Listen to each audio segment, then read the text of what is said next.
Hello everybody, welcome to my channel. Did you experience the time will change from summer to winter? In the Philippines, I experience and observe why the time is stopped, why the night is so long, and why the summertime is too long.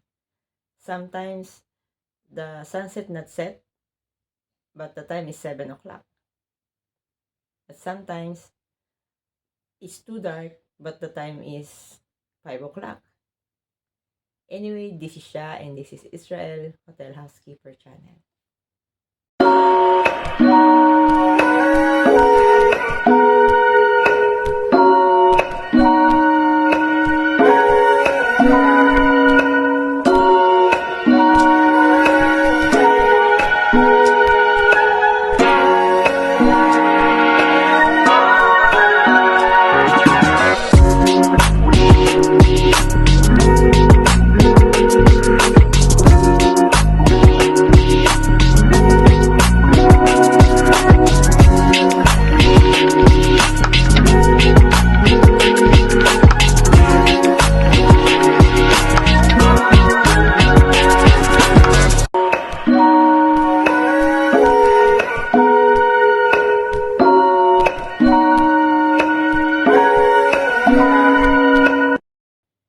Hello everybody.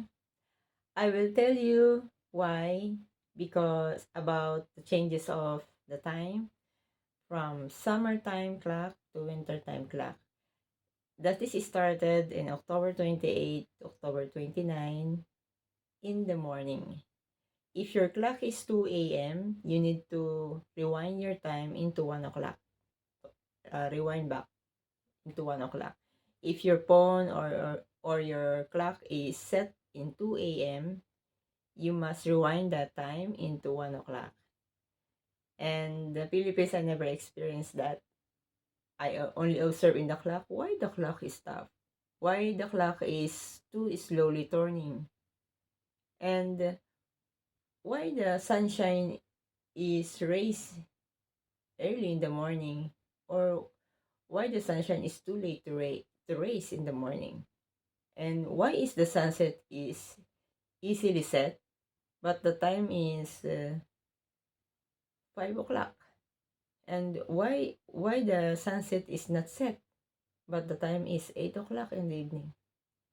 That is called the time change. Okay, anyway, please watch this. Hello everybody, welcome to my channel. Naranasan nyo na po ba na kapag tumingin kayo sa relo, parang tumigil yung oras? Parang bumagal yung oras? Naranasan ko po yan sa Philippines, pero hindi ko po alam kung bakit. Basta sabi ko, ba't parang bumagal yung oras?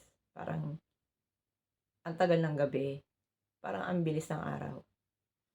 Dito po sa Israel, updated po sila tungkol po dyan sa time change. Bali po noong October 28 at October 29, nag-start na po yung pagpapalit ng oras from summer counter time clock to winter time. Nagpalit po. Bali, kung alas 2 ng madaling araw yung nakalagay sa relo mo, kung 2 o'clock AM ang nakaset ang relo mo, kailangan i-rewind mo siya ng 1 oras pabalik. Yun.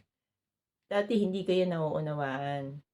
Kaya sabi ko, oh, bakit ganun yung oras niya? Alas 9 na siya, dapat alas 8 pa lang. Yung cellphone ko, nag-o-automatic na yun na setup. Ganun po dito. Kapag magtataglamig na, ang haba po ng gabi. Mahaba ang gabi. Pag summertime, hindi pa lumulubog yung araw. Ang taas-taas pa, alas 7 na. Ganon. Yung po ang tinatawag na winter clock. Nag-change na yung summertime clock into wintertime clock. Okay? Anyway, this is Sha and this is Israel Hotel Housekeeper channel.